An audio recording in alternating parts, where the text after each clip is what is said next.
दोस्तों, आज हम आपके बारे सामने कुछ बातें रखेंगे जो कि रही बात श्री कृष्ण भगवान जो थे, उनका जन्म बहुत ही कठिनाई भरी जिंदगी में हुई थी। क्योंकि भगवान का भी जन्म जब हुआ था इस सृष्टि में, उससे पहले भी कुछ रीजन थे। जो कृष्णा के मामा जी जो थे, उनका वो अमर होना चाहते थे। और अमर होने के लिए, क्योंकि साथियों भगवान ने आशीर्वाद तो दे दिया था कि आप अमर हो, उनको कुछ तरह की आशीर्वाद मिल चुकी थी कि आप अमर हो। और अमर होने से उनको अपने आप में घमंड आने लग गया था। तो उस समय एक कंडीशन रखा था कि अगर तुम्हारी बहन का 8वां पुत्र ही तुमको खत्म कर सकता है। और साथियों, इस बात को सुन के वो बोला कि मुझे कोई खत्म नहीं कर सकता, क्योंकि मैं अमर हूँ।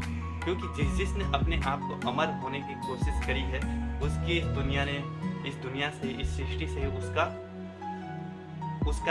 उसका साम्राज्य ही खत्म हो जाते हैं।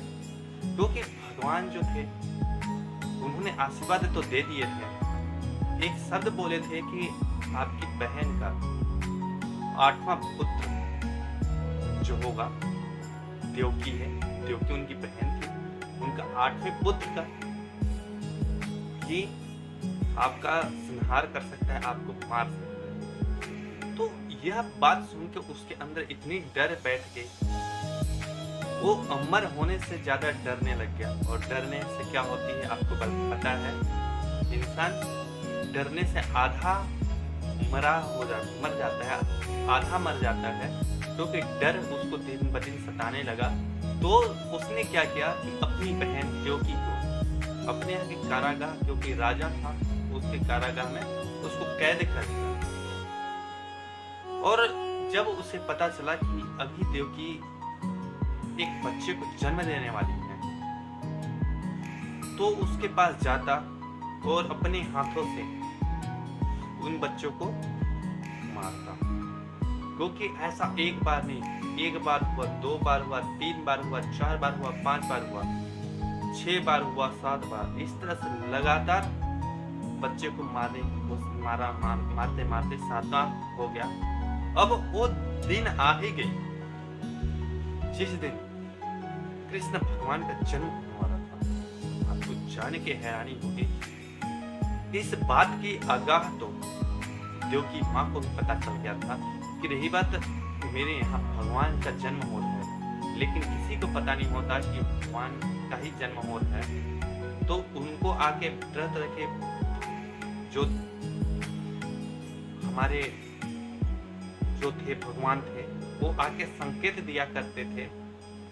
और वो दिन आ ही गया कि कृष्ण भगवान का जन्म हुआ। उसी दिन को कहा जाता है कृष्ण जन्माष्टमी। और जैसे उनका जन्म होता है, और जन्म होने के बाद वहाँ जितने भी पहरेदार रहते हैं, क्योंकि उनको बहुत अंदर रखा जाता है, इतने अंदर कि रही बात आम इंसान का पहुंचना नामुमकिन है। तो जन्म होने के बाद जितने भी पहरेदार रहते हैं, सारे सो जाते हैं। भगवान एक संकेत देते हैं कि आप गोकुल में जाइए, और वहां पर एक बच्चे का जन्म हुआ है, बिटिया का, यशोदा माँ के यहाँ। और यही बात सुनकर कृष्ण भगवान के पिताजी उनको एक टोकरी में लेकर चलते हैं। तो ऑटोमेटिक भगवान की इतनी शक्ति होती, आपको पता है, वो घर के जो कारागाह थे, उसके बिना कुछ किए उसके जो सरिये थे वो खुल गए, सारे पत्थर सो गए, दरवाजा खुलने लगा। इस तरह से सारे के सारे दरवाजे खुल गए, यानी कि उनके रास्ते में थोड़ी सी भी तकलीफें नहीं आई। जब वो कारागाह से बाहर आ गए, तो एक और रास्ता था जो नदी पार करके जाना था। तो कृष्ण भगवान जो थे, वो तो भगवान थे। उस दिन बरसात भी बहुत हो रही थी, बहुत जोर की बारिश हो रही थी, और धीरे धीरे वो आगे बढ़ने लगे। और आगे बढ़ते जब नदी पार करने की आई, तो नदी में उतर गए, उनके गले तक पानी आ गया। सिर पे टोकरी रखे हुए थे, कृष्ण भगवान को उस पे रखे हुए थे। तो तो जो शेष नाग थे वो उनकी छाया करते हुए जा रहे थे। तो इस तरह से पूरा नदी पार हो जाते हैं और अब पहुंच जाते हैं यशोदा माँ के यहाँ। वो अपने बच्चे को रखते हैं और उस बच्चियों को उठाते हैं और उसको लेकर वापस आ जाते हैं और आते हैं और पहरेदार तब तक सोते रहते हैं जब तक कि वो अंदर आ नहीं जाते, उनके हाथों की हथकड़ी लग नहीं जाती। जब हाथों की हथकड़ी लग जाती है तो पहरेदार बोलते हैं कि बच्चे का जन्म हो चुका है, महाराज को सूचना दी जाए। और वहां पे राजा कंस आते हैं और देखते हैं ये क्या, देवकी का 8वां पुत्र बेटा होने वाला था, लेकिन ये बेटी कैसे।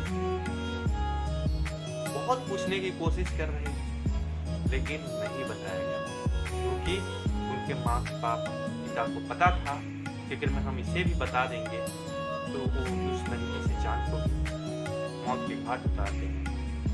इस तरह से साथियों उसका जन्म का पूरा प्रक्रिया होता है। लेकिन बाद में कंस को पता चल ही जाता है कहीं ना कहीं कृष्ण भगवान का जन्म हो चुका है। बाद में पता चल जाता है, क्योंकि रही बात उसकी यातना इतनी बढ़ जाती है उनकी बहनों पे कि पूछो मत, कि कहीं तो वो आखिरी में बता ही देते हैं तुम्हारी मौत का जन्म हो ही चुका है, क्योंकि इस बच्ची को मारने से कोई फायदा नहीं, क्योंकि वो 8वें बच्ची को भी मार देते हैं। क्योंकि इसमें सबसे बड़ा रोल जो था आपने सुना होगा, पालने वाले से बड़ा, जन्म देने से बड़ा पालने वाला है। इसी से श्री कृष्ण भगवान के 2 माँ हैं, एक देवकी माँ, एक यशोदा। अगर साथियों इस स्टोरी में आपको कुछ सीखने का अवसर मिला होगा, thank you so very much.